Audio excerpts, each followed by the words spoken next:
ഇവിടെ സംസാരിക്കാൻ കഴിഞ്ഞതിലും വളരെയധികം സന്തോഷമുണ്ട്. മതേതരത്വം എന്ന വാക്ക് സാധാരണ നമ്മൾ സെക്യുലറിസം എന്ന വാക്കാണ് പൊതുവെ പ്രയോഗിക്കാറുള്ളത്. സെക്യുലറിസം എന്ന വാക്ക് ശരിക്കും നമ്മുടെ വാക്കല്ല, ഒരു ഇംഗ്ലീഷ് വാക്കാണ്. പാശ്ചാത്യ ലോകത്ത് separation of state and church എന്ന അർത്ഥത്തിലാണ് അവർ ഉപയോഗിക്കുന്നത്. നമ്മുടെ നാട്ടിൽ ആ അർത്ഥത്തിൽ അവ പ്രയോഗിക്കാൻ ബുദ്ധിമുട്ടാണ്. കാരണം ഈ നാട്ടിലെ അമ്പലങ്ങൾ ഭരിക്കുന്നത് തന്നെ സർക്കാരാണ്. അപ്പൊ അതുകൊണ്ട് separation of state and church എന്ന അർത്ഥത്തിലല്ല, മതസൗഹാർദ്ദം എന്ന അർത്ഥത്തിൽ, മതസമന്വയം എന്ന അർത്ഥത്തിലൊക്കെയാണ് നമ്മളത് ഉദ്ദേശിക്കുന്നത്. മതസൗഹാർദ്ദം, മതനിരപേക്ഷത, മതേതരത്വം, മതസമന്വയം, ഇവയെക്കുറിച്ചെല്ലാം ഓർക്കുമ്പോൾ ആദ്യം എൻ്റെ മനസ്സിൽ വരുന്നത്, എനിക്ക് 6 വയസ്സുള്ളപ്പോൾ ശബരിമലയിൽ എൻ്റെ മുത്തശ്ശൻ ബ്രഹ്മശ്രീ കണ്ഠര് മഹേശ്വരോടൊപ്പം പോകാൻ എനിക്ക് അവസരം ലഭിച്ചു. ഞങ്ങളപ്പോൾ എരുമേലി എന്നൊരു സ്ഥലത്തൂടെയാണ് പോകുന്നത്. അപ്പൊ എരുമേലി എന്ന സ്ഥലത്തൂടെ പോകുമ്പോൾ അവിടെ വാവര് പള്ളിയും അയ്യപ്പന്റെ ക്ഷേത്രവും എല്ലാം ഒരുമിച്ച് നിൽക്കുന്ന, ലോകത്തിന് മുമ്പിൽ നമ്മൾ വളരെ മഹത്വത്തോടു കൂടി നമ്മുടെ മതസൗഹാർദ്ദം എന്ന് കാണിക്കുന്ന ചിഹ്നമുണ്ട്. പക്ഷെ അതിനേക്കാൾ എന്നെ ആകർഷിച്ചത് അവിടെ അയ്യപ്പന്റെ ക്ഷേത്രത്തിൽ ഈ ബാബർ എന്നാണ് അദ്ദേഹത്തിന്റെ ശരിക്കുള്ള പേര്. ബാബർ എന്നാണ് അദ്ദേഹത്തെ മലയാളീകരിക്കുമ്പോഴാണ് നമ്മൾ വാവരി സ്വാമി എന്ന് വിളിക്കുന്നത്. ഈ ബാബർക്ക് വേണ്ടി ഒരു നട വെച്ചു കൊടുത്തിട്ടുണ്ട്. ആ നടയുടെ ഏറ്റവും വലിയ പ്രത്യേകത, ആ നടയിൽ ഒരു വിഗ്രഹമോ പ്രതിമയോ ഒന്നും ഇല്ല എന്നുള്ളതാണ്. അപ്പൊ എനിക്ക് 6 വയസ്സുള്ളപ്പോൾ ഞാൻ മുത്തശ്ശനോട് ചെന്നപ്പോൾ ചോദിച്ചു, മുത്തശ്ശ ഇവിടെ ഇരിക്കുന്ന ആളെവിടെ? കാര്യം പൊതുവെ നമ്മള് വിഗ്രഹ മൂർത്തി രൂപത്തിലൊക്കെ ആരാധിക്കുന്നവരാണ് ഭാരതത്തിൽ കൂടുതൽ, ഭൂരിപക്ഷ ജനവിഭാഗത്തിൽ കൂടുതൽ. അപ്പൊ ഇവിടെ ഒരു ആർച്ച് മാത്രമേ ഉള്ളൂ. നമ്മളെ നാട്ടുകാരെ ശ്രദ്ധിച്ചിട്ടുണ്ടോ എന്നറിയില്ല, അവര് നടയിൽ ഈ ആർച്ച് മാത്രമേ ഉള്ളൂ. എവിടെയത് എന്ന് ഞാൻ ചോദിച്ചു ഈ ശിവേലിക്ക് കൊണ്ടുപോയതുപോലെ ആറാട്ടിന് കൊണ്ടുപോയതാണോ എന്നൊക്കെ ചോദിച്ചു. അപ്പൊ എന്റെ മുത്തശ്ശൻ പറഞ്ഞു, അങ്ങനെയല്ല, അദ്ദേഹം ബാബർ എന്ന് പറയുന്ന ഇസ്ലാം മത വിശ്വാസിയാണ്, അയ്യപ്പന്റെ ഏറ്റവും അടുത്ത സുഹൃത്താണ്, അയ്യപ്പനെ യുദ്ധം ജയിക്കാൻ സഹായിച്ച കമാൻഡർ ഇൻ ചീഫ് ആണ് ബാബർ. ആ ബാബർ സ്വാമിയെ നമ്മൾ ആരാധിക്കുമ്പോൾ, ബഹുമാനിക്കുമ്പോൾ അദ്ദേഹത്തിന്റെ രീതിയിൽ, അല്ലെങ്കിൽ അദ്ദേഹം വിശ്വസിക്കുന്ന രീതിയിൽ ആരാധിക്കണം എന്നുള്ളതാണ്. അതുകൊണ്ട് ഒരു മൂർത്തിയില്ലാതെ, വിഗ്രഹമില്ലാതെ, സിംബോളിക്കായി അവിടെ ഒരു ആർച്ച് മാത്രം വെച്ചിരിക്കുകയാണ്. ഭാരതത്തിന്റെ മഹത്വം അതാണ്. നമ്മൾ ഒരിക്കലും ഈ മതേതരത്വം അല്ലെങ്കിൽ മതസഹിഷ്ണുത തുടങ്ങിയ ആശയങ്ങൾ അല്ല വിശ്വസിച്ചിരുന്നത്. അതിനേക്കാൾ ഒരുപാട് പടി ഉയർന്നാണ് നമ്മുടെ ആശയങ്ങൾ. കാര്യം മതേതരത്വമെന്നോ മതനിരപേക്ഷതയെന്നോ മതസഹിഷ്ണുതയെന്നോ പറയുമ്പോൾ വിവേകാനന്ദ സ്വാമികൾ പറഞ്ഞ പോലെ മതസഹിഷ്ണുത എന്ന വാക്കിൽ തന്നെ അസഹിഷ്ണുത ഒളിഞ്ഞിരിപ്പുണ്ട്. സഹിഷ്ണുത, ടോളറൻസ്, റിലീജിയസ് ടോളറൻസ് എന്ന് പറഞ്ഞാൽ എന്താ അർത്ഥം? എനിക്കും നിങ്ങളെ സഹിക്കാൻ കഴിയില്ല, നിങ്ങൾക്ക് എന്നെ സഹിക്കാൻ കഴിയില്ല, പക്ഷെ നമ്മളൊരു അഡ്ജസ്റ്റ്മെന്റിൽ പരസ്പരം സഹിച്ചു പോകുന്നു എന്നുള്ളതാണ്. പക്ഷെ നമ്മൾ ഒരിക്കലും അത്തരത്തിലുള്ളൊരു റിലീജിയസ് ടോളറൻസിലല്ല വിശ്വസിക്കുന്നത്. നമ്മൾ റിലീജിയസ് ഹാർമണിയിലാണ് വിശ്വസിക്കുന്നത്. മതസൗഹാർദ്ദത്തിലും ഒരു പടി കൂടി കടന്നാൽ മതസമന്വയത്തിലുമാണ് വിശ്വസിക്കുന്നത്. അതുകൊണ്ടാണ് എരുമേലിയിലെ വാവര് പള്ളിയിൽ ആന അയ്യപ്പന്റെ തിടം പേറ്റ് ചുറ്റിക്കിറങ്ങുന്ന ആ പഥം അല്ലെങ്കിൽ ആ ചിത്രം വിദേശത്തെ എൻ്റെ പല സുഹൃത്തുക്കൾക്കും കാണിക്കുമ്പോൾ അവർക്കത് വിശ്വസിക്കാൻ ബുദ്ധിമുട്ടാണ്. അതെങ്ങനെയാണ് 2 വ്യത്യസ്ത മതവിഭാഗങ്ങൾ തമ്മിലുള്ള ആചാരങ്ങൾ, അനുഷ്ഠാനങ്ങൾ, അവയുടെ കാര്യങ്ങൾക്കൊരു സമന്വയം ഉണ്ടാകുന്നത് എന്ന് വലിയൊരു ചോദ്യമാണ്. ഇപ്പോൾ ഭാരതത്തിന്റെ ഏറ്റവും വലിയ ശക്തികളിൽ ഒന്നതാണ്. കാര്യം അയ്യപ്പന്റെ ഏറ്റവും അടുത്ത സുഹൃത്ത് ഒന്ന് ആർത്തുങ്കലെ ക്രിസ്ത്യൻ പള്ളിയിലച്ഛനായിരുന്ന വെളുത്തച്ഛനാണ്. മറ്റൊരു അടുത്ത സുഹൃത്ത് ബാബരാണ്, അല്ലെങ്കിൽ വാവരി സ്വാമി എന്ന് വിളിക്കപ്പെടുന്ന ആളാണ്. ചരിത്രപരമായി തന്നെ നമ്മുടെ മതേതരത്വം എന്ന് നമ്മൾ ഇന്ന് വിളിക്കുന്ന മതസൗഹാർദ്ദം വരുന്നത് നമ്മുടെ ആത്മീയതയിൽ നിന്നാണ്. നമുക്ക് സെക്യുലറിസം എന്നുള്ളത് ഒരു പൊളിറ്റിക്കൽ ഐഡിയോളജിയാണ് എന്ന് എനിക്ക് വിശ്വാസമില്ല. നമ്മുടെ സെക്യുലറിസം നമ്മൾക്കൊരു സ്പിരിച്വൽ ഫിലോസഫിയാണ്. നമ്മുടെ സെക്യുലറിസം ഒരു പൊളിറ്റിക്കൽ ഐഡിയോളജി എന്നതിനപ്പുറം അതൊരു സ്പിരിച്വൽ ഫിലോസഫിയാണ്. ആ മതേതരത്വം ആയിരക്കണക്കിന് വർഷങ്ങളായി ഭാരതത്തിൽ നിലനിൽക്കുന്നു എന്നുള്ളതും ഇന്ന് കാണുന്ന രീതിയിൽ സെക്യുലറിസത്തിന് ഒരു വ്യാഖ്യാനം നൽകി അത് ലോകത്തിന് മുമ്പിൽ അവതരിപ്പിക്കുകയും അതിന് സ്വീകാര്യത നേടുകയും ചെയ്യുന്നത് ഏകദേശം 1893 സെപ്റ്റംബർ 11 ഷിക്കാഗോയിൽ 29 വയസ്സ് മാത്രം പ്രായമുള്ള ഭാരതത്തിന്റെ യുവ സന്യാസിയായിരുന്ന വിവേകാനന്ദൻ ഏകം സത് വിപ്രാ ബഹുദാ വദന്തി, സത്യം ഒന്നാണ്, ദൈവം ഒന്നാണ്, ബ്രഹ്മം ഒന്നാണ്, അള്ളാഹു ഒന്നാണ്, യാഹ്വേ ഒന്നാണ്, ധമ്മ ഒന്നാണ്, താവോ ഒന്നാണ്, പക്ഷേ വ്യത്യസ്ത ഭാഷകളിൽ, വ്യത്യസ്ത ദേശങ്ങളിൽ, വ്യത്യസ്ത പ്രവാചകന്മാർ, വ്യത്യസ്ത ഗുരുക്കന്മാർ, വ്യത്യസ്ത സങ്കല്പങ്ങളിലൂടെ, വ്യത്യസ്ത എക്സ്പ്ലനേഷനുകളിലൂടെ, വ്യത്യസ്ത നിർവചനങ്ങളിലൂടെ അനിർവചനീയമായി അതിനെ നിർവചിച്ചു എന്ന സങ്കല്പത്തിലാണ് വിവേകാനന്ദ സ്വാമിയും അതിനുശേഷം പാശ്ചാത്യ ലോകത്ത് ഇന്ന് കാണുന്ന ഒരു സെക്കുലർ റീപൊസിഷനിങ് ഉണ്ടായെന്ന് നമുക്ക് കാണാം. അല്ലെങ്കിൽ ലോകത്തിന്റെ ചരിത്രം എടുത്താൽ തന്നെ മതങ്ങളുടെ പേരിൽ പലപ്പോഴും യുദ്ധങ്ങളും, എന്റെ മതം നല്ലത്, നിന്റെ മതം നല്ലത്, ഞാൻ പോയ വഴി മാത്രമേ ശരിയുള്ളൂ, നിന്റെ വഴി തെറ്റാണ് തുടങ്ങിയ ധാരാളം വ്യാഖ്യാനങ്ങൾ ചരിത്രത്തിൽ നമുക്ക് കേൾക്കാൻ കഴിയും. പക്ഷെ അതിൽ നിന്ന് വിഭിന്നമായി രണ്ടും രണ്ടും 4 2+2 4 ദോവും 4 എന്ന് പറയുന്ന രീതിയിൽ നമ്മൾ കുടിക്കുന്ന ജീവജലത്തെ തണ്ണി, പാനി, വാട്ടർ, H2O എന്നെല്ലാം വ്യത്യസ്ത പേരിൽ വിളിക്കുന്നത് പോലെ വ്യത്യസ്ത ഗുരുക്കന്മാർ അതിനെ വ്യത്യസ്ത രീതിയിൽ വിശദീകരിച്ചു എന്നൊരു നിലപാടിലേക്ക്, പൊസിഷനിലേക്ക്, സ്റ്റാൻഡ് പോയിന്റിലേക്ക്, പാരഡൈമിലേക്ക്, ഫ്രെയിം ഓഫ് റെഫറൻസിലേക്ക് കൊണ്ടുചെന്ന് ഇന്ന് ലോകത്തെ എത്തിക്കാൻ കഴിഞ്ഞത് ഭാരതത്തിന്റെ സംഭാവനയാണ്. അതുകൊണ്ട് തന്നെ ഭാരതത്തിന് അതിന് വലിയൊരു റോളുണ്ട്. ഇന്ന് കാണുന്ന പലപ്പോഴും ആവശ്യത്തിനും ചിലപ്പോഴൊക്കെ ആവശ്യമല്ലാത്തതിനും എടുത്തു പ്രയോഗിക്കുന്ന സെക്കുലറിസം എന്ന വാക്ക് നമുക്ക് ഒരിക്കലും മറക്കാൻ കഴിയാത്ത ലോകത്തിന് ഭാരതത്തിനുള്ള സംഭാവനയാണ്.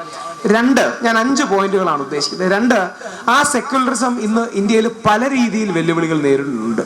അതിന് ഒരുപാട് തലങ്ങളിലുണ്ട്. അതിന് ഒന്ന് ചരിത്ര വ്യാഖ്യാനത്തിലുണ്ട്. അതിൽ ഏറ്റവും വിഷമകരമായ വസ്തുതകളിലൊന്നാണ്, ഇപ്പൊ ഒരു ഉദാഹരണം എടുത്ത് പറയുകയാണെങ്കിൽ, ഇപ്പം ഈ ബാബർ എന്ന് പറയുന്ന സ്വാമിയുടെ കാര്യം എടുത്താലും നമ്മുടെ നാട്ടിലെ ചില മതസൗഹാർദ്ദത്തിൽ വിശ്വസിക്കാത്ത, മതേതരത്വത്തിൽ വിശ്വസിക്കാത്ത ചില ചരിത്രകാരന്മാരെങ്കിലും എന്നോടും ചിലരും പറഞ്ഞിട്ടുണ്ട് അത് യഥാർത്ഥത്തിൽ വാവരല്ല, വാപരൻ എന്ന ശിവഭൂതഗണമാണ്. അയ്യപ്പന്റെ കാലത്ത് ബാബർ എന്നൊരാൾ ഉണ്ടായിരുന്നില്ല തുടങ്ങിയ അതിൻ്റെതായ ഒരു വർഗീയത കൊണ്ടുവരുന്ന ആംഗിൾ. തീർച്ചയായും ഞാൻ അവരോട് പറയാറുണ്ട്, നമ്മൾ വാവരെ തള്ളി പറയുമ്പോൾ അവിടെ മുസ്ലിം സിദ്ധനായിരുന്ന അയ്യപ്പന്റെ ഏറ്റവും അടുത്ത സുഹൃത്തായ ഇസ്ലാമായിരുന്ന ബാബറെ തള്ളി പറയുമ്പോൾ നമ്മൾ അയ്യപ്പനെ തള്ളി പറയുകയാണ്. നാളെ നമ്മൾ അബ്ദുൽ കലാമിനെ തള്ളി പറഞ്ഞാൽ നമ്മൾ ഭാരതത്തിനെ തള്ളി പറയുക എന്ന് പറയുന്നത് പോലെ അവിടെ വാവരെ തള്ളി പറയുമ്പോൾ നമുക്ക് നമ്മുടെ ചരിത്രത്തെ തള്ളി പറയുകയാണ്. ഭാരതത്തിന് വേണ്ടി, അല്ലെങ്കിൽ അന്നത്തെ നമ്മുടെ നാടിന് വേണ്ടി, പന്തള ദേശത്തിന് വേണ്ടി, അന്നത്തെ തിരുവിതാംകൂറിന് വേണ്ടി നമ്മളെ ആക്രമിച്ചവരെ പ്രതിരോധിച്ച ഈ വാവരെ തള്ളി പറയുമ്പോൾ നമ്മൾ നമ്മുടെ ചരിത്രത്തിലെ ആൾക്കാരെ തള്ളി പറയണം. ഇതൊരു വശം. ഇതിന്റെ മറുവശവുമുണ്ട്. ഇതിന്റെ മറുവശം എന്ന് പറഞ്ഞാൽ സമാനമായ എല്ലാ മതങ്ങളിലുമുള്ള തീവ്രസ്വരക്കാർ അവരുടേതായ വേർഷൻ ഓഫ് ഹിസ്റ്ററി, അവരുടേതായ ആംഗിളുകൾ കൊണ്ടുവരിക, ചില വേദപുസ്തകങ്ങളിൽ നിന്ന് മാത്രം വളരെ സെലക്റ്റീവായി കോട്ട് ചെയ്തുകൊണ്ട് ബാക്കിയുള്ള ആൾക്കാർ മോശമാണ്, ബാക്കിയുള്ള ആൾക്കാർ തെറ്റാണ് എന്ന് പറയുന്ന ഒരു ആംഗിൾ. ഭാരതത്തിന്റെ ചരിത്രത്തിന്റെ ഏറ്റവും വലിയ ദുര്യോഗം, ഏറ്റവും വലിയ ദുരന്തം പലപ്പോഴും നമുക്കറിയാം.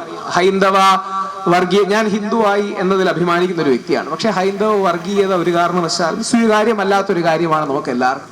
മഹാത്മാഗാന്ധിജിയുടെ വധത്തിന് ഉത്തരവാദിത്വം ഹൈന്ദവ വർഗീയതയ്ക്കാണെങ്കിൽ മഹാത്മാഗാന്ധിജിയുടെ മകനെ നിർബന്ധിത മതപരിവർത്തനത്തിന് വിധേയമാക്കുന്നത് അന്നത്തെ പാകിസ്ഥാൻവാദികളായ ഇസ്ലാമിക സമൂഹത്തിലെ തീവ്രസുരക്കാരാണ്. മഹാത്മാഗാന്ധി എന്ന് പറയുന്ന മനുഷ്യന്റെ ഏറ്റവും വലിയ മഹത്വം അദ്ദേഹം രാമും റഹീമും ഒന്നാണെന്നും അല്ലെങ്കിൽ ഈശ്വരു അല്ലാ തേരോനാം എന്ന രീതിയിൽ പറഞ്ഞ് ജീവിച്ച വ്യക്തിയാണ്.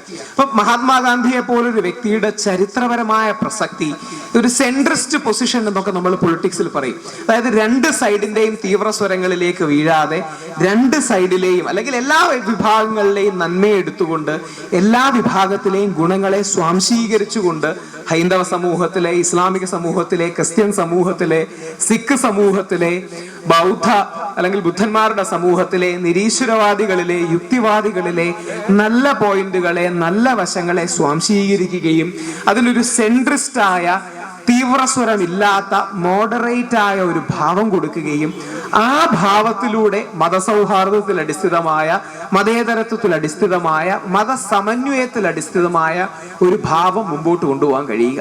നേരത്തെ പറഞ്ഞത് ഹൈന്ദവ വർഗീയതയുടെ കാര്യമാണെങ്കിൽ സമാനം തന്നെയാണ്. വന്ദേമാതരം പോലുള്ള നമ്മുടെ ദേശീയ ഗാനത്തെ തള്ളിപ്പറയുന്ന, ഇന്നും വന്ദേമാതരത്തെ അംഗീകരിക്കാൻ കഴിയാതിരിക്കുന്ന പലരും, എന്നാൽ വന്ദേമാതരത്തെ അംഗീകരിക്കാതിരിക്കാൻ കഴിയുന്നവരെ അംഗീകരിക്കുന്ന മനോഭാവമുള്ള പലരും. അപ്പൊ വന്ദേമാതരം പോലുള്ള കാര്യങ്ങളിലൊന്നും നമുക്ക് ഒരിക്കലും കോംപ്രമൈസ് ചെയ്യാൻ പറ്റില്ല. വന്ദേമാതരം ഭാരതത്തിന്റെ ഭരണഘടന അംഗീകരിച്ച നമ്മുടെ നാഷണൽ സോങ് ആണ്. നമ്മുടെ സ്വാതന്ത്ര്യത്തിന്റെ ഒരു കാഹളമാണ്. ഭാരതത്തിലെ ഏറ്റവും കൂടുതൽ യുവാക്കളും അന്നത്തെ ജനതയും ആനന്ദമഠം ബങ്കിം ചന്ദ്ര ചാറ്റർജിയിലൂടെ ഈ രാജ്യത്തിന് വേണ്ടി പോരാടി മരിച്ച വന്ദേമാതരമാണ്. അപ്പൊ വന്ദേമാതരത്തിന് വർഗീയതയുണ്ടെന്ന് ആരോപിക്കുന്നതിന് പിന്നിൽ ഒരു വർഗീയതയാണ്. വന്ദേമാതരം ശരിയല്ല എന്ന് പറഞ്ഞാൽ ആ പറയുന്ന ആൾക്കാർക്ക് അവരുടേതായ അജണ്ട ഉണ്ടെന്നാണ് അർത്ഥം. ഭാരതത്തിന്റെ പ്രശ്നം നമ്മൾ പലപ്പോഴും പറയാറുണ്ട്, നമ്മുടെ സോൾജിയേഴ്സ്, നമ്മുടെ ആർമി നമ്മുടെ ബോർഡേഴ്സ് ഗാർഡ് ചെയ്യും, നമ്മുടെ അതിർത്തികൾ ഗാർഡ് ചെയ്യും, നമ്മുടെ ഉള്ളിൽ. പക്ഷെ ഭാരതത്തിന്റെ ഉള്ളിൽ വളരെ സങ്കുചിതമായ സ്ഥാപിത താല്പര്യങ്ങളുടെ അജണ്ടയോടെ പ്രവർത്തിക്കുന്ന ഒരുപാട് ആൾക്കാർ ഭാരതത്തിന്റെ ഉള്ളിലുമുണ്ട്. അപ്പൊ ഈ രണ്ട് വശത്തുമുള്ള തീവ്ര സ്വരക്കാരെ മോഡറേറ്റ് ചെയ്യാനും ഈ രണ്ട് വശങ്ങൾക്കുള്ള ഏത് ആരാധനാലയമാണെങ്കിലും അവർക്ക് സമഭാവന കൊടുക്കുകയും ഒരേപോലെ ബഹുമാനം കൊടുക്കുകയും അവരിലുള്ള തീവ്ര സ്വരത്തിന്റെ പ്രശ്നങ്ങളെ ടോൺ ഡൗൺ ചെയ്യുകയും ഒരുമിച്ച് കൊണ്ടുപോകാൻ കഴിയുന്ന രീതിയിൽ നമുക്ക് നേതാക്കൾ വേണം, യുവാക്കൾ വേണം, വരുന്ന തലമുറകൾ വേണം. നമുക്കെല്ലാം അറിയാവുന്നതുപോലെ എല്ലാ സമൂഹത്തിലും അതിൻ്റെതായ തീവ്ര സ്വരക്കാരുണ്ട്, അവരുടേതായ അജണ്ടകളുണ്ട്. പക്ഷെ ആ അജണ്ടകളെ ടോൺ ഡൗൺ ചെയ്യിച്ച്, മെലോ ഡൗൺ ചെയ്യിച്ച് താഴ്ത്തി ഒരു പൊതുസമൂഹത്തിന്റെ പൊതുധാരയിലേക്ക് സന്നിവേശിപ്പിക്കാൻ കഴിയുന്ന രീതിയിൽ നമുക്ക് മുമ്പോട്ട് കൊണ്ടുപോയാലേ ലോകത്തെ അറിയപ്പെടുന്ന എല്ലാ മതങ്ങളുമുള്ള, എല്ലാ ജാതികളുമുള്ള, എല്ലാ വംശങ്ങളുമുള്ള, എല്ലാ വ്യത്യസ്തതകളുമുള്ള ഭാരതമെന്ന ബഹുസ്വരതയിൽ വിശ്വസിക്കുന്ന നാടിന് നിലനിൽക്കാൻ കഴിയും. ഭാരതത്തിന്റെ സെക്യുലറിസം വരുന്നത് എനിക്ക് തോന്നുന്നു മതേതരത്വം എന്ന വാക്കിനേക്കാൾ കുറച്ചുകൂടെ നല്ല വാക്ക് മതസൗഹാർദ്ദം എന്നുള്ള വാക്കാണ്. കാര്യം മതേതരത്വം എന്ന് പറയുമ്പോൾ പലപ്പോഴും മതനിരാസം, non application of religion, rejection of religion എന്നൊരു സങ്കല്പത്തിലേക്കാണ് പോകുന്നത്. പക്ഷെ നമ്മൾ നേരെ തിരിച്ചാണ്, നമുക്ക് റിജക്ഷൻ ഓഫ് റിലീജിയൻസ് അല്ല, അക്സെപ്റ്റൻസ് ഓഫ് ഓൾ റിലീജിയൻസ് എന്നൊരു പൊസിഷനാണ് പലപ്പോഴും നമുക്കുള്ളത്. സർക്കാർ ഒരിക്കലും മതത്തിന്റെ ഒരു കാര്യത്തിലെയും ഇടപെടരുത് എന്ന് പറയാൻ പലപ്പോഴും ബുദ്ധിമുട്ടാണ്. കാര്യം അങ്ങനെയാണെങ്കിൽ നമുക്കൊരു ദേവസ്വം മന്ത്രിയുടെ ആവശ്യമില്ല. നമുക്ക് ദേവസ്വം ബോർഡുണ്ട്, ദേവസ്വം മന്ത്രിയുണ്ട്. ഇവിടെ ഏകദേശം 10,000-2,000 അമ്പലങ്ങൾ ഭരിക്കുന്നത് ഗവൺമെന്റ് ആണ്. അവർ ഭരിക്കുന്നത് എങ്ങനെയാന്നുള്ള മറ്റൊരു ചോദ്യമാണ്. പക്ഷെ ഭരിക്കുന്നത് ഗവൺമെന്റ് ആണ്. നമുക്ക് വഖഫ് ബോർഡുകളുണ്ട്. അപ്പോ സർക്കാരിൻ്റെതായ സ്വാധീനം ഉണ്ടാകാം. എന്നിരുന്നാലും ഐഡന്റിറ്റി പൊളിറ്റിക്സിനെ ഒരു പരിധിക്കപ്പുറം എൻകറേജ് ചെയ്യാത്ത, സ്വത്വ രാഷ്ട്രീയത്തെ ഒരു പരിധിക്ക് അപ്പുറം എൻകറേജ് ചെയ്യാത്ത, എന്നാൽ നമ്മുടെ ബഹുസ്വരത, കൾച്ചർ ഇവയുടെ നന്മകളെല്ലാം സ്വാംശീകരിക്കുന്ന രീതിയിൽ ഭാരതത്തിന്റെ ചരിത്ര പൈതൃകങ്ങളെ പലപ്പോഴും അതിൻ്റെ സത്യമറിഞ്ഞ്, അതിന്റെ സത്യമറിഞ്ഞ് അത്തരം ചരിത്ര പൈതൃകങ്ങൾക്ക് മുമ്പിലാണ് നമ്മൾ നിൽക്കുന്നത് എന്ന തിരിച്ചറിവിൽ പരസ്പരം സ്പർദ്ധ ഉണ്ടാക്കാതെ എന്നാൽ പോകുന്ന വളരെ ഒരു തിൻ ലൈനാണ് അത്. ആ ലൈൻ എങ്ങനെ പിടിക്കുമെന്നുള്ളതാണ് അതിന്റെ ഏറ്റവും വലിയ ചോദ്യം. ഏതാനും നാളുകൾക്ക് മുമ്പ് ഞാൻ പലപ്പോഴും ഇൻസിഡൻസ് എടുത്ത് പറഞ്ഞാൽ 1-2 ഇൻസിഡൻസ്, ഞാൻ മതസൗഹാർദ്ദത്തിനും മതേതരത്തിനും എതിരായി കാണുന്ന 2-3 ഇൻസിഡൻസ് ഞങ്ങൾ വളരെ സക്സസ്ഫുള്ളി ക്യാമ്പയിൻ ചെയ്ത ഇൻസിഡൻസിൽ ഒന്നാണ് ശ്രീ MF ഹുസൈന് നമ്മുടെ കേരള സംസ്ഥാന സർക്കാർ MA ബേബി സാറ് സാംസ്കാരിക വകുപ്പ് മന്ത്രിയായിരുന്നപ്പോൾ രാജാരവിവർമ്മയുടെ പുരസ്കാരം കൊടുക്കാൻ തീരുമാനിച്ചു. അപ്പൊ MF ഹുസൈൻ നല്ല കലാകാരനാണ്, എനിക്ക് വ്യക്തിപരമായി പരിചയമുള്ള ആളാണ്. ഞാൻ ദുബായി വെച്ച് അദ്ദേഹത്തെ കണ്ടിട്ടുണ്ട്. പക്ഷെ ഞങ്ങൾ അദ്ദേഹത്തിന്റെ അവാർഡ് ദാനത്തിനെതിരെ വളരെ ശക്തമായ ഒരു ക്യാമ്പയിൻ ചെയ്തു. അതിന് 2-3 അടിസ്ഥാനങ്ങളുണ്ട്. ഒന്നാമത്തെ അടിസ്ഥാനം, രാജാരവിവർമ്മയെ പ്രൊമോട്ട് ചെയ്യരുത്, ഇന്ത്യൻ സർക്കാർ രാജാരവിവർമ്മയെ പ്രൊമോട്ട് ചെയ്യുന്നത് മതേതരത്വത്തിനെതിരാണ് എന്ന് എഴുതി കൊടുത്ത ഒരാളാണ് MF ഹുസൈൻ. 1. 2, ഭാരതത്തിന്റെ ചരിത്ര പൈതൃകങ്ങളായ പല ബിംബങ്ങളെയും പുറത്തു പറയാൻ പോലും കഴിയാത്ത രീതിയിൽ വികലമായി ചിത്രീകരിച്ചൊരു വ്യക്തിയാണ്. അദ്ദേഹത്തിന് ഒരുപാട് നല്ല ചിത്രങ്ങളുണ്ട്. പക്ഷെ അദ്ദേഹത്തിന്റെ ചില ചിത്രങ്ങൾ തികച്ചും പ്രകോപനപരമാണ്, വിവാദമുണ്ടാക്കാൻ വേണ്ടി ചെയ്തിരിക്കുന്ന ചിത്രങ്ങളാണ്.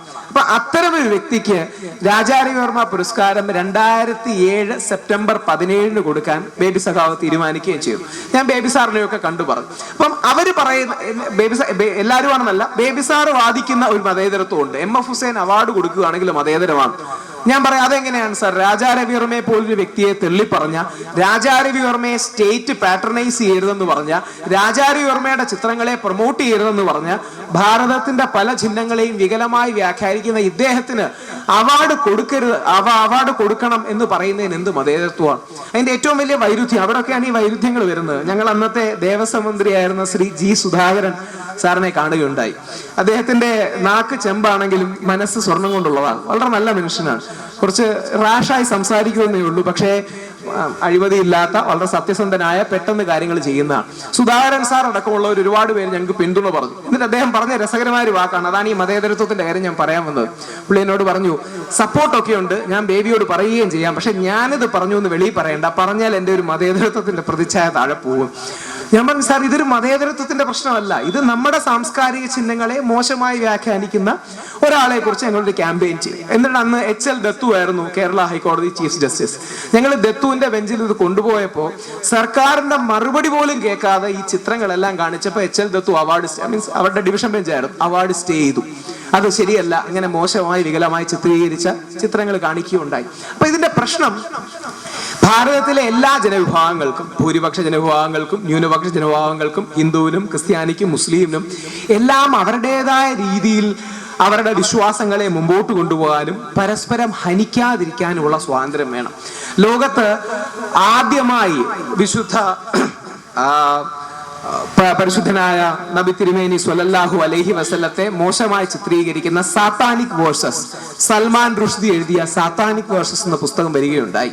എനിക്ക് അഭിമാനമുണ്ട്, അത് ലോകത്താദ്യമായി ബാൻ ചെയ്ത രാജ്യം ഇന്ത്യയാണ്. പാകിസ്ഥാനു മുമ്പ്, സൗദി അറേബ്യക്ക് മുമ്പ്, ഇസ്ലാമിക രാഷ്ട്രങ്ങൾക്ക് മുമ്പ്, അന്ന് രാജീവ് ഗാന്ധി ആയിരുന്നു പ്രധാനമന്ത്രി. ലോകത്താദ്യമായി സാത്താനിക് വേഴ്സസ് ബാൻ ചെയ്ത രാജ്യം ഇന്ത്യയാണ്. കാര്യം ഒരു മതത്തെ അങ്ങനെ മോശമായി ചിത്രീകരിക്കുന്ന ഒരു കാര്യവും നമ്മൾ എൻകറേജ് ചെയ്യേണ്ട കാര്യമില്ല. ഇടയ്ക്ക് ഫേസ്ബുക്ക് അടക്കമുള്ള മാധ്യമങ്ങളിൽ ഒരുപാട് പ്രവാചകനെ ചിത്രീകരിക്കുന്ന രീതിയിൽ വന്നു. അന്ന് ഞാൻ ഇംഗ്ലണ്ടിലായിരുന്നു. അന്ന് ഞങ്ങൾ വളരെ ശക്തമായിട്ട് അതിനെതിരെ എഴുതി. ഒരു ജനവിഭാഗത്തിന്റെ വിശ്വാസമാണ്, അത് തീർച്ചയായും വക്രീകരിക്കാനോ വികലമാക്കാനോ നമ്മൾ ഒരു കാരണവശാലും ശ്രമിക്കരുത്. ഡവിഞ്ചി കോഡ് ഇറങ്ങിയപ്പോൾ യേശുദേവന്റെ ചരിത്രത്തെ വ്യത്യസ്തമായ രീതിയിൽ ചിത്രീകരിക്കുന്ന, മഗ്ദലന മറിയെ യേശുദേവൻ കല്യാണം കഴിച്ചു എന്ന രീതിയിൽ പറയുന്ന, അതിന് ചരിത്ര വസ്തുതകളുണ്ടെന്നും സത്യമാണെന്നും സ്ഥാപിക്കാൻ ശ്രമിച്ച ഡാവിഞ്ചി കോഡ് എന്ന സിനിമ ഇന്ത്യയിൽ ഇറങ്ങിയപ്പോൾ ഇന്ത്യയിലെ 5 സംസ്ഥാനങ്ങൾ അതിന് ഡിസ്ക്ലെയിമർ ഇടുകയും നമ്മുടെ കോടതികളടക്കം വളരെ അനുകൂലമായ ഒരു സമീപനമാണ് എടുത്തത്. ഒരു കാരണവശാലും ഡാവിഞ്ചി കോഡ് സത്യമാണെന്ന രീതിയിൽ അവതരിപ്പിക്കരുത്, അത് സെൻസിബിലിറ്റീസിനെ ഹേർട്ട് ചെയ്യുന്ന കാര്യമാണ്, വളരെ ഉദാത്തമായ രീതിയിൽ ചെയ്യും. ആ രീതിയിലുള്ള ഒരു സെൻസിറ്റീവ് അപ്രോച്ച് മാത്രമേ നമുക്ക് ഇന്നത്തെ ലോകത്ത് നിലനിൽക്കാൻ പറ്റൂ. അതുകൊണ്ടാണ് ഭാരതം ലോകത്തിന് വലിയൊരു എക്സാമ്പിൾ ആണ്. കാര്യം ലോകത്ത് 700 കോടി ജനങ്ങളുണ്ട്. ഈ 700 കോടി ജനങ്ങളും വ്യത്യസ്ത വിശ്വാസക്കാരാണ്, വ്യത്യസ്ത അഭിപ്രായക്കാരാണ്, ഒരേ മതത്തിൽ തന്നെ വ്യത്യസ്ത ചിന്താധാരയുള്ള ഒരുപാട് ആൾക്കാരുണ്ട്. ഇവരെ എല്ലാം ഒരുമിച്ച് കൊണ്ടുപോകണം. വ്യത്യസ്ത മതങ്ങൾ നിലനിൽക്കുന്നു, വ്യത്യസ്ത സമുദായങ്ങൾ നിലനിൽക്കുന്നു. ഭാരതം ലോകത്തിന്റെ ഒരു ചെറിയ പതിപ്പാണ്. ഭാരതത്തിന് ഈ അർത്ഥത്തിൽ നമ്മുടെ ഇടയിലുള്ള എല്ലാ പ്രശ്നങ്ങളും അറിഞ്ഞുകൊണ്ട് തന്നെ, അല്ലെങ്കിൽ എല്ലാ പ്രശ്നങ്ങളും അക്നോളേജ് ചെയ്തുകൊണ്ട് തന്നെ നിലനിൽക്കാൻ കഴിയുമെങ്കിൽ ലോകത്തിന് ഇതേപോലെ ഈ ബഹുസ്വരതയിൽ, കോസ്മോപോളിറ്റനിസത്തിൽ വിശ്വസിച്ച് നിലനിൽക്കാം എന്നുള്ളതിന്റെ ഏറ്റവും വലിയ തെളിവ് ജർമ്മനിയുടെ ചാൻസലറായ ആഞ്ചല മേർക്കൽ പറയുകയുണ്ടായി, മൾട്ടി കൾച്ചറലിസം ഈസ് ഡെഡ്. ഈ ബഹുസ്വരത എന്ന് നമ്മൾ വളരെ അഭിമാനത്തോട് ഉയർത്തിപ്പിടിക്കുന്ന കാര്യം മരിച്ചു എന്ന് ഓസ്ട്രേലിയയിലെ പ്രധാനമന്ത്രി സമാനമായ സ്റ്റേറ്റ്മെന്റ്സ് പറയുകയുണ്ടായി. പക്ഷെ ഇന്നും ഭാരതം ഒരു ലിവിങ് എക്സാമ്പിൾ ആണ്. വ്യത്യസ്ത സംസ്കാരങ്ങൾ, വ്യത്യസ്ത ഭാഷകൾ, വ്യത്യസ്ത ദേശങ്ങൾ, വ്യത്യസ്ത മതങ്ങൾ, വ്യത്യസ്ത ചിന്തകൾ, വ്യത്യസ്ത വംശങ്ങൾ, ഇവരുടെ ഇടയിൽ ചിലപ്പോൾ പ്രശ്നങ്ങളുണ്ടാവാം, ഇവരുടെ ഉള്ളിൽ തന്നെ പ്രശ്നങ്ങൾ ഉണ്ടാകാം. എന്നിരുന്നാലും സന്തോഷപൂർവ്വം ഇവയ്ക്ക് നിലനിൽക്കാൻ കഴിയും എന്നുള്ളത്, ആ നിലനിൽക്കാൻ കഴിയുന്നതിലാണ് ഭാരതത്തിന്റെ ശക്തി.